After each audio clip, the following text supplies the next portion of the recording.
হয়তো জীবনটা অন্যরকম বাস্তবের তুলনায়,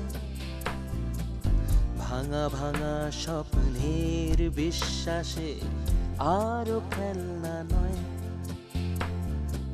হয়তো লুকোনো মনের প্রকাশ স্বপ্ন কল্পনায়, অন্ধকারে আলো জেলে আরো খেলনা নয়। সূর্যের দিকে চেয়ে চেয়ে নিজের চলার পথে হবেই হবে ওর স্বপ্ন সফল, ছুটবে জীবন রথে। ইচ্ছে ডানার পাখি গাইবে গান আনন্দের বন্যায়, অন্ধকারে আলো জেলে আরো খেলনা নয়। হয়তো জীবনটা অন্যরকম বাস্তবের তুলনায়, ভাঙা ভাঙা স্বপ্নের বিশ্বাসে আরো খেলনা নয়, আরো খেলনা নয়, আরো খেলনা নয়, আরো খেলনা নয়। তুমি আমাকে একটা কথা বলো যে তুমি বড় হয়ে কি হতে চাও? আমি আমাদের নবোদয় স্যার টিচারই হতে চাই। আর তুমি? আমি বড় হয়ে নবোদয় স্কুলে নাচের শিক্ষিকা হতে চাই।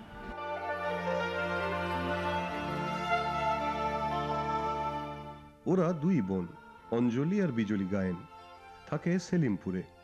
ওদের বাবা নেই, মা লোকের বাড়ি কাজ করে ওদের মানুষ করছেন। দুই বোনই খুব ভালো নাচে। অঞ্জলি যদিও বড় হয়ে শিক্ষিকা হতে চায়, আর বিজলি চায় নাচ শেখাতে। তোমরা দুজনে নাচো? হ্যাঁ। তুমি কি ধরনের নাচ করো? আমি ভারতনাট্যম, রবীন্দ্রসঙ্গীত সব রকম নাচ করি। আর তুমি? আমিও ভারতনাট্যম, রবীন্দ্রসঙ্গীত অনেক রকমই নাচ করি সব। তুমি কোন ক্লাসে পড়ো? আমি 8-এ পড়ি। আমি 6-এ। আপনার ক মেয়ে? আমার 4 মেয়ে আর একটা মানে পালিত। পালিত মেয়ে একটি, সে কত বড়? সে সবার বড়, মানে তার বয়স হচ্ছে 23-24 বছর বয়স হয়ে গেছে। মানে প্রথম সেই মেয়েটিকে হ্যাঁ, আপনি হ্যাঁ, হ্যাঁ। নিজের মেয়ে করেছিলেন? হ্যাঁ। কেন? না, আমি ওর কেউ ছিল না, ওর বাবা মানে মারা গেছে, মাও মানে ছেড়ে দিয়ে চলে গেছিল, তখনই আমি ওকে রেখেছিলাম। তো তারপরে আপনার নিজের 3 হ্যাঁ মেয়ে? হ্যাঁ, আমার 4 মেয়ে। আচ্ছা, আপনি ওকে নিয়ে 5 জন। ওকে নিয়ে 5 জন? হ্যাঁ। আপনার এখানে তো 2 মেয়েকে আমরা দেখছি, অঞ্জলি বিজলি। আর বড় মেয়ের বিয়ে দিয়ে দিয়েছি, ওরা নরেন্দ্রপুরে থাকে। আচ্ছা। আর মেজো মেয়ে ট্যাঙ্গলা পার্কে কাজ করে। আচ্ছা। আর ওই পালিত মেয়ে হায়দ্রাবাদে থাকে। আচ্ছা, সেও কাজ করে? সেও কাজ করে। তো যে 2 মেয়ে কাজ করে তারা নিশ্চয়ই সংসারে সাহায্য করে? হ্যাঁ হ্যাঁ, ওদের জন্যই মানে এটা হচ্ছে। তারপর আমি যা ইনকাম করি সব তো আমার বাড়ি ভাড়াই চলে যায়, তাও হয় না। আপনার কত রোজগার? 1500 মাসে? মাসে। আর বাড়ি ভাড়া কত? 1600। তো মেয়েদের উপর একটু ভরসা করতে হয়। হ্যাঁ, মেয়েরা ওরাই দেয়, মানে আমার ওই পালিত মেয়ে তো একটু বেশি দেয়, তারপর আমার মেজো মেয়েও দেয়। অঞ্জলি বিজলি বলছিল যে ওদের যে নাচ শেখা, ওদের যে নাচ শুরু করা, সেটা আপনার উৎসাহে হয়েছে। আমি ওদের উৎসাহ দিয়েছি, কিন্তু আমি উৎসাহ দিয়েছি কারণ আমি একটা টিচার হিসাবে, কিন্তু ওরা আমি দেখেছি ওদের বড় যে গ্রুপটা ছিল, মানে ওদের যারা নাচ এর আগে যারা নাচ শিখেছে, রূপা, তারপরে আরতি, ভারতী, ওদের দেখে দেখে যে নাচগুলো করতো, ও দেখলাম তো অকপটে সেই সব নাচগুলো তুলতে পারতো, সেই জন্য আমরা ওদেরকে খুব উৎসাহ দিয়েছি। লক্ষ্য যে আমি জীবনে বিরাট বড় একটা অ্যাথলেট হব। শিউলি ঘোষ, বাড়ি বর্ধমানের রথতলা, কাঞ্চননগর। রথতলা মনোহর দাস বালিকা বিদ্যালয়ের ছাত্রী শিউলি ভালো অ্যাথলেট, জেলা স্তরে এবং রাজ্য স্তরের একাধিক প্রতিযোগিতায় পদক জিতেছে। শিউলির বাবা ভালো কাবাডি খেলোয়াড় ছিলেন, এখন দুধের ব্যবসা করেন। মেয়েকে বড় অ্যাথলেট বানাতে চান। কোন কোন তুমি ইভেন্টে নাম? আমি 800-1500 করতে খুব ভালো আছি, কিন্তু আপাতত যেহেতু আমি ছোট আছি সেহেতু আমাকে 600-র উপরে নিয়ে যান না স্যার। কোন এজ গ্রুপে নামো তুমি? আমি এখন আন্ডার-14 হয়ে খেলছি। শিউলি এই 8 বছর বয়সে আমার কাছে এসেছিল। শিউলির বাবা হচ্ছে সামান্য একটা ক্ষেত মজুর, মানে তার বাড়িঘর দোর আপনারা গেলেই বুঝতে পারবেন যে কীরকম পরিবার থেকে এসছিল। তো ভালো করে সে বোধহয় আমার মনে হয় খাবারও জোটে না, মুখ ফুটে বলেও না কোনো দিন। আর আমাদের সীমিত সামর্থ্যের মধ্যে প্র্যাকটিস ছাড়া, দুটো ছোলা দেওয়া ছাড়া কিছু করতে পারি না। তো আস্তে আস্তে ওকে তৈরি করতে গিয়ে নানা রকম প্রতিবন্ধকতার মধ্যে পড়তে হয়েছিল। যে একটা বাচ্চাকে তৈরি করতে গিয়ে তার পেটে খাবার নাই, তেমন কোনো আর্থিক ইয়ে নাই, কীভাবে তৈরি করবো, একটা ভালো জুতো নাই যে রাস্তাতে দৌড়ানো করাবো, যেটা বর্ষাকালে হয়, মাঠে দৌড়ানো যায় না। তো সেই প্রতিবন্ধকতাগুলোকে আস্তে আস্তে কাটানো গিয়ে শিউলি প্রথম নজর কাড়ে কলকাতা মিটে 4 বছর আগে একটা বেহালা মিট হচ্ছিল। তা সেখানে শিউলি খুব ঝোঁক ধরেছিল আমাদের এইসব ছাত্রদের সঙ্গে যে আমিও যাবো স্যার। তো ওকে নিয়ে গেছিলাম সঙ্গে। একটা সময় প্রতিদিন ভোর 4টে বাপ মেয়ে উঠে দৌড়তে বেরোতো। লম্বা লম্বা দৌড়ের শেষে বাবা যেতেন দুধ বিক্রি করতে, মেয়ে যেত স্কুলে।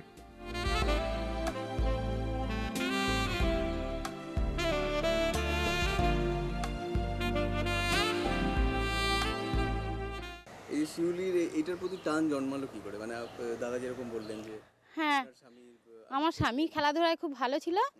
তা ওনার বাড়ির অবস্থা, আর্থিক অবস্থা খুব খারাপ ছিল, হতে পারেনি।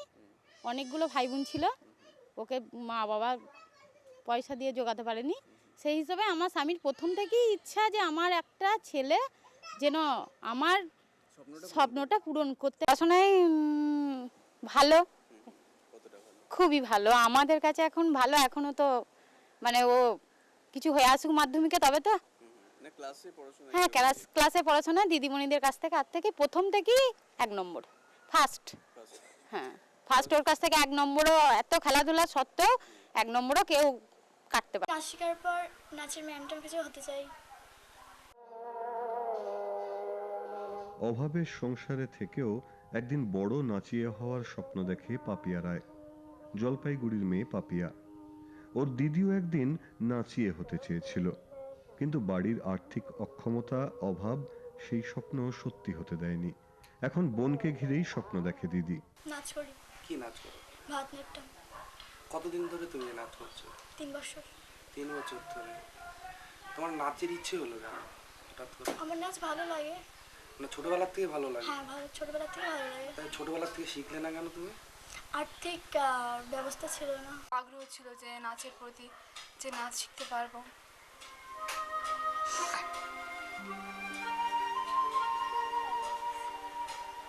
কিন্তু আর্থিক অবস্থা না থাকে আমার নাচ করতে পারে না।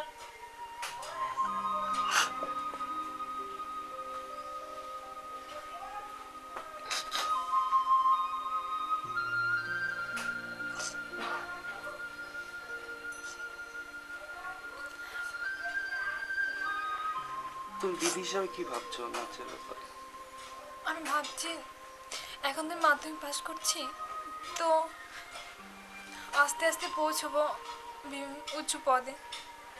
তো ইচ্ছা আছে আমার, যদি আমি কোনোদিনে ভবিষ্যতে স্ট্যান্ড করতে পারি তো আমি আমার বোনকে নাচ শেখাবো। একটা ব্যাপার আছে, ও কিন্তু ফার্স্ট জেনারেশন পড়াশোনা করছে, সুতরাং সেই হিসাবে যতখানি ওর পক্ষে ভালো করা সম্ভব ও সেটা করছে। সফলতা হয়তো ঠিক বলতে পারবো না, হতে পারে ওর আর্থিক অবস্থাটা সেখানে অন্তরায় হয়েছে, কারণ কিছু জিনিস ওর বাড়ির জানি, যেমন ওর হয়তো মানে নাচের ড্রেসও তৈরি করে উঠতে পারেনি। তারপর যেটা হয়, একটু আর্থিক অবস্থার সমস্যা থাকলে বাড়িতে হয়তো সেই পরিমাণ গাইডেন্সটারও ওর একটু অভাব আছে, তো সেই জন্য হয়তো সব জায়গায় সফলতা পায়।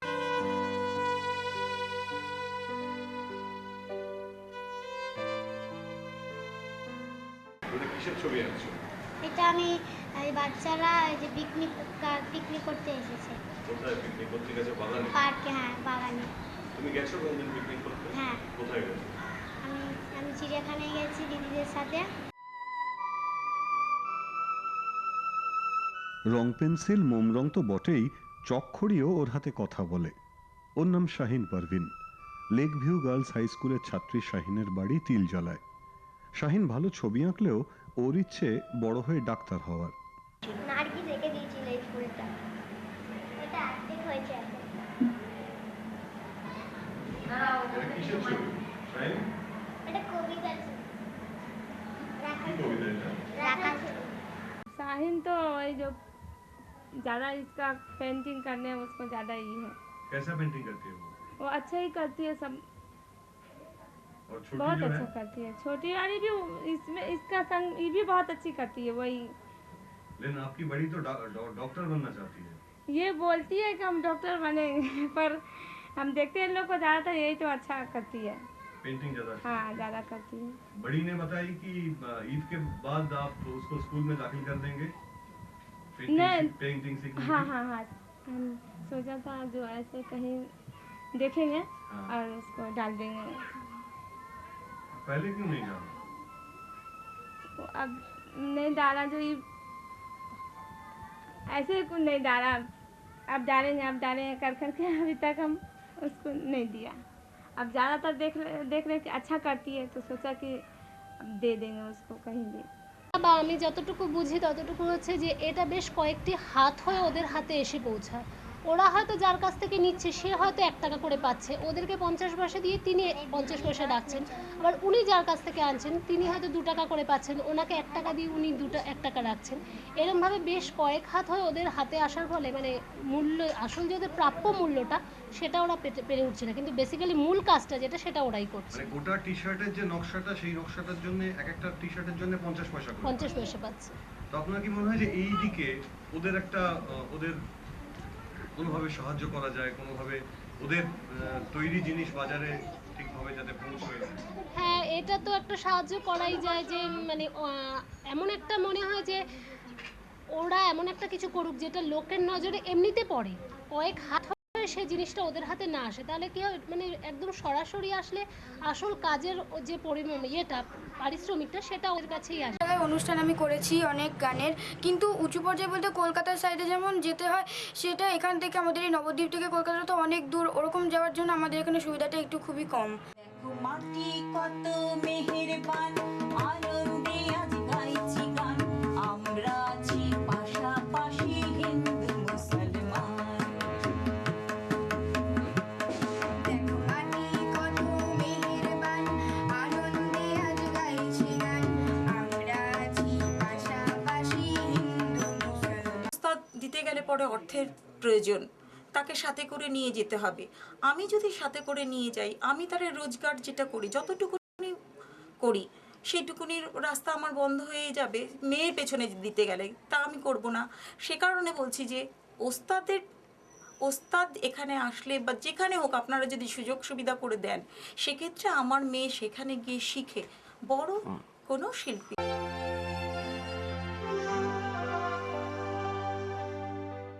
তুমি পড়াশোনা ছাড়া কি করো? খেলাধুলা করি, পড়াশোনা করি, খেলাধুলা করি। খেলাধুলা কি খেলাধুলা করো? High jump, long jump, 100 metre এগুলো করি। এগুলো মানে সব থেকে বেশি কোনটা ভালো লাগে তোমার? High jump. High jump. তুমি হাই জাম্প কোথায় কোথায় খেলেছো? কলকাতা, ভুবনেশ্বরে, তারপরে বর্ধমানে, চণ্ডীগড়ে খেললাম, পাঞ্জাবি খেললাম, আর শিলিগুড়ি এগুলো দিয়ে খেলছিলাম। ওর নাম স্বপ্না বর্মন। কালিয়াগঞ্জ হাই স্কুলের ক্লাস 7-এর ছাত্রী স্বপ্না একজন অ্যাথলেট। বিশেষ করে হাই জাম্প, লং জাম্পে স্বপ্না বেশ দড়। ওর বাবা ভ্যান রিক্সা চালান, মা চা বাগানের ঠিকের শ্রমিক। স্বপ্না যাতে পড়াশোনাটা চালিয়ে যেতে পারে সেজন্য ওর দাদা পড়াশোনা ছেড়ে কাজ ধরেছে। স্বপ্নার মা রোজ 16 কিলোমিটার সাইকেল চালিয়ে মেয়েকে প্র্যাকটিসে নিয়ে যান। ওদের সবার একটাই স্বপ্ন, স্বপ্না বড় অ্যাথলেট হবে। তোমার সবথেকে ভালো রেজাল্ট কোথায় হয়েছে? কলকাতায়। কত দিয়েছিলে সেখানে? 1.50। কত? 1.50। আমি তুমি লাস্ট খেলে আসলে কোথায়? পাঞ্জাব। বাগানের টেম্পোরারি কাজ করি। বাগানে কি কাজ করেন? পাতা তুলি। পাতা তুলেন। তা মাসে আপনার কত আয়? সারা মাসে তো আমাকে কাজ দিবে না, 15 দিন কাজ দেয়। আচ্ছা, 15 দিনে কত আয়? 15 দিনে 500 কোনো সপ্তাহে, সারা সপ্তাহে যদি আমাকে কাজ দেয় তাহলে 700 টাকা উঠে, আর হাফ যদি দেয় তাহলে 650 টাকা উঠে। ওখান থেকে সব কিছু কাটে, তো আমাকে তো ফুল হাজিরা দিবে না, টেম্পোরারি তো, পারমিট তো না। স্বপ্নার বাবা কি করে? ভ্যান চালায়। ভ্যান চালায়। তো ভ্যান চালা কত আয় হয়? ওখানে কত হবে, যেদিন কামাই হয় 100 টাকার উপরে হয়, যেদিন কামাই হবে না ওখানে সেদিন 60 টাকা 70 টাকা হয়। মাসে 1000-1200 টাকার মতন ইনকাম হয়।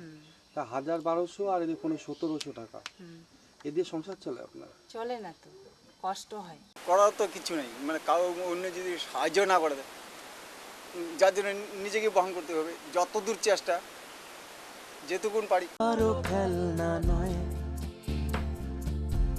আরো খেলনা নয়।